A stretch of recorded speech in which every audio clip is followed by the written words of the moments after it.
Politoloq Əziz Əlibəyli yeni açıqlamasında İranın İsraillə yaşadığı gərginlik fonunda Azərbaycanın bu vəziyyətdən necə təsirlənə biləcəyini şərh edib. O, həmçinin İran, Ermənistan, Rusiya və Fransanın anti-Azərbaycan qüvvələrinin işbirliyindən bəhs edib və Azərbaycanın qonşu ölkələrə qarşı hər hansı bir addım atmasına imkan verməyəcəyini vurğulayıb.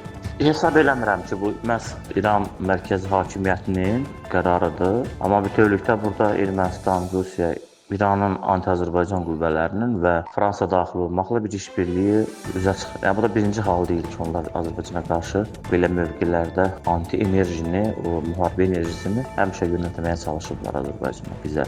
Məsələyə belə baxsaq, biraz aydın bir mənzərə çıxır meydana. Qaldı ki, indi prezidentlərin də 2 gün əvvəlki danışıqları oldu.